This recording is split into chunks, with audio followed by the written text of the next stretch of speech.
Shalom. First and foremost, I'd like to give all praises, honor, and glory to Yahweh, Bahashem, Yahweh Shah, Bahashem, Makar double honors to the elders and apostles of Great Millstone who rule well. Peace, love, and salutations to the hopeful elect. All right, this is your brother Dawadah from the Men of Valor Camp here in Greenville, South Carolina, coming back with another video in sincerity and in truth. Lord willing, it can be edifying. And right here, beautiful article to go into. Man, I love these types of articles. I love, going into prophecy. All right, the Lord puts the spirit on us to prophesy. He reveals the secrets to his servants, the prophets, and us standing upon our watch, paying attention to what's going on, contrary to what the people of the world are doing. We see that this famine has been, getting ready to go down for years now, man. Starting with the elders and apostles of Great Millstone to the brothers on down, we watch for these things because famine is a major end time prophecy. Actually, let's go here. All right, because our Lord Yahweh Shah said it himself that this was a sign to look out for. We'll go right to it as we always do. This is Matthew chapter 24. In verse 3, it says, "And he sat upon the Mount of Olives. The disciples came unto him privately, saying, Tell us, when shall these things be? And what shall be the sign of thy coming and of the end of the world? And Yahweh Shah answered and said unto them, Take heed that no man deceive you." So the Lord was going to put them on game as to the signs that would be when, the end of this age and Yahweh Shah's return. Verse 5, "For many shall come in my name, saying, I am anointed, and shall deceive many. And ye shall hear of wars and rumors of wars. See that ye be not troubled, for all these things must come to pass, but the end is not yet." All right. Verse 7 says, "For nation shall rise against nation, kingdom against kingdom, and there shall be famines and pestilences, and earthquakes in diverse places. All these are the beginning of sorrows." And we see all of these different things basically coming to pass on the earth. But what I wanted to focus on was famines. All right. Famine, by definition, is basically a lack of bread and water. You're going to have, a famine of bread, of food, resources, all right, which we see how it's going to break down in the modern sense, because most people don't grow their own food. It's mainly in storehouses, and the scriptures speak about the full storehouses suddenly being found empty. All right, we're beginning to see that already with these eggs, and even when I did that video last week, I said through the spirit that it's going to intensify. It's not just going to stop at eggs. Why? Because the Lord is bringing these plagues, man. And they're not going to slow down. This famine is not going to slow down, man.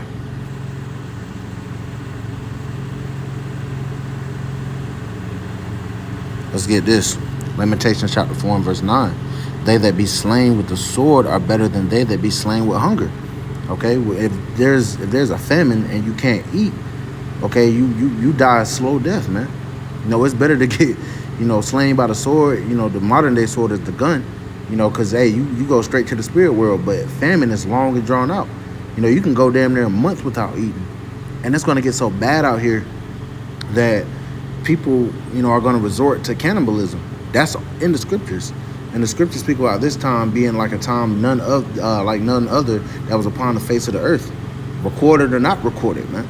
So it's going to get bad, and the spirit is on us to continue to say that it's going to get bad. All right, and as we always bring in, the fear of the Lord, we also bring in the edification and the exhortation as far as those that have, we given up our lives to serve Yahweh Bashem Yahweh Shah. It's not in vain. All right, the Lord is going to remember us in the times where he brings these famines, and he's going to allow us to eat. That's why we don't think about storing, it would be smart to store up some food, canned goods, water, but it's not going to deliver us, man. We might not be at home when the deal goes down. We don't know where we'll be. We don't know the exact time or hour when the deal's going to go down, but we're watching. And we know the things that are coming to pass now are major signs that it's about to go down. All right, "But those that be slain with the sword are better than they that be slain with hunger, for these pine away, stricken through for the want of for the fruits of the field." So we see, man, we getting closer to it. So ZeroHedge.com, the mainstream media admits that we are facing the worst food crisis in modern history. And actually, it's going to be one of the worst food crises ever, okay? And it's going to be so much going on at once that people aren't going to be able to handle it. But getting right into it, it says, people on the other side of the planet are dropping dead, okay? The scriptures speak about many Actually, let's go to it real quick. And actually, I want to go ahead and cue this up. I'm going to get to the point, but I'm going to come back because 2nd Ezra 15, 2nd Ezra 16 are major concerning some of these end time judgments that are going to come upon the earth. And I'm going to grab the point since I'm speaking about it, but I'm going to scroll back up. 2nd Ezra chapter 16 and verse 22, for many of them that dwell upon earth shall perish of famine. Okay, so there's going to be many people that perish by way of not being able to eat. And like we read in Lamentations, it's better to be slain with the sword, right, than to be slain with hunger. It says, and the other that escape the hunger shall the sword destroy. So nobody's going to be able to escape the judgment of Yahweh Shemiah Shah if you're not of the elect. All right, so it says what? People on the other side of the planet are dropping dead from starvation right now.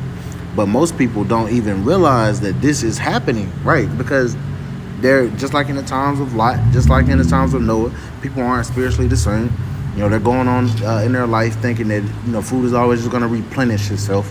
They're not considering that the Lord is about to prepare serious judgment for this place. So, of course, they're not paying attention.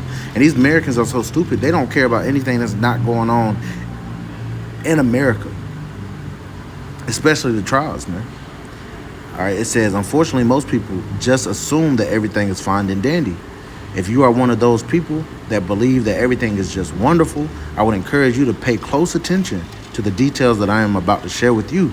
Global hunger is rapidly spreading, and that is because global food supplies have been getting tighter and tighter. If current trends continue, we could potentially be facing a nightmare scenario before this calendar year is over, and that aligns completely with the spirit.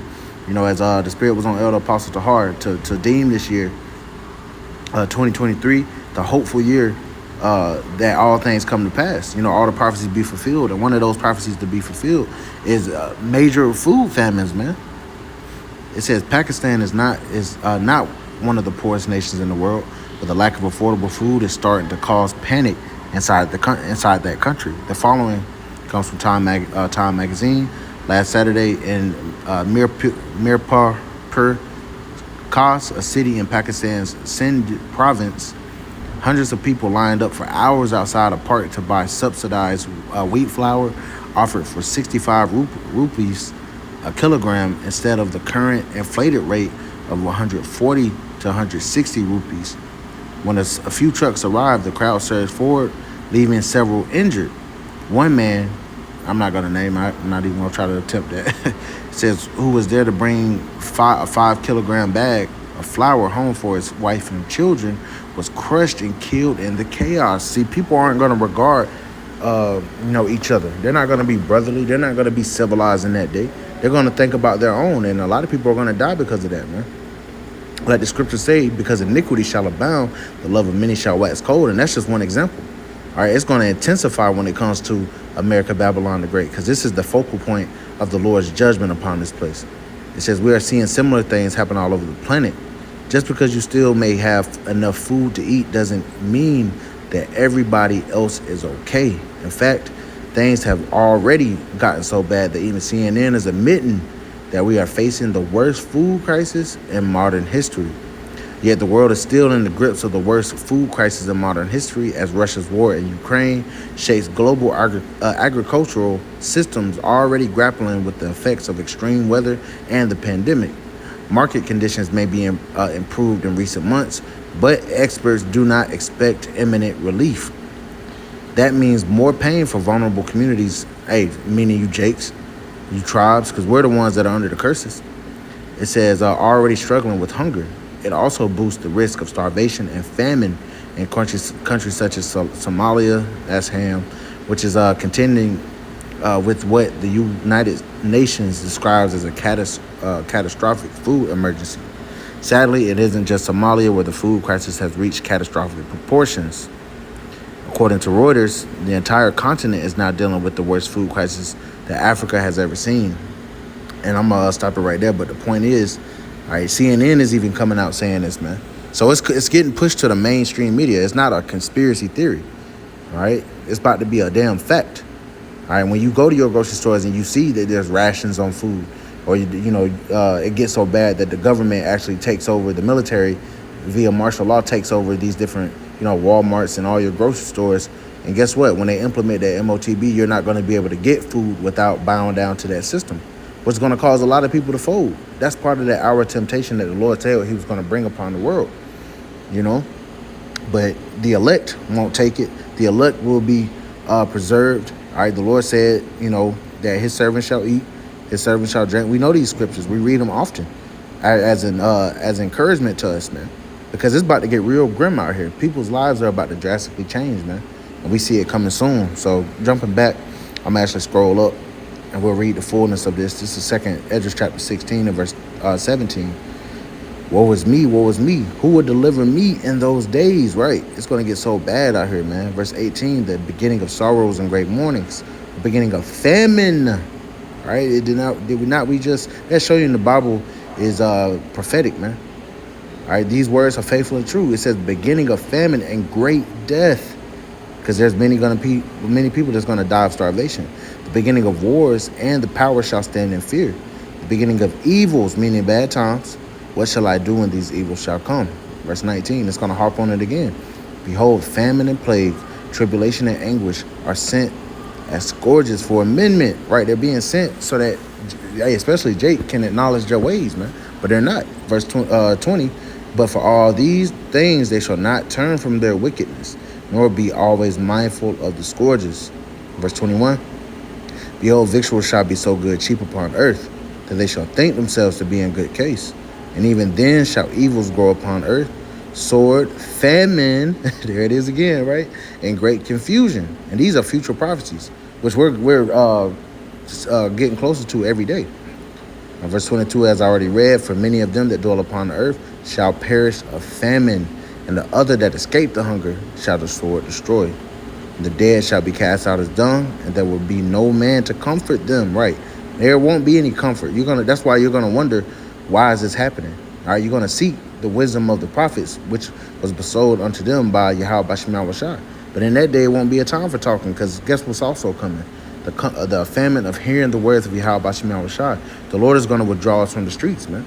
But overall, when you see us and you see that the men of the Lord are okay, you're going to wonder, y'all. You're going to wonder why that is, man. The Lord not going to have us out here through like you fucking people. Yeah, we might have to go a couple days without food. All right, but hey, the elect aren't going to die of starvation, man. Okay? And I can say that boldly through the Spirit. The Lord is going to take care of us. You know? But the point of the matter is, man, even CNN, you know, is acknowledging that this famine we're about to come into is going to be the worst in modern history. When they mean modern history, you know, let's just say since Esau pretty much been in power. There's been very bad famines, but hey, we can say that this is going to be probably one of the worst famines ever, man. All right, why? Because the Lord is saving the best for last, man. All right, and judgment is going to come upon this place in its fullness.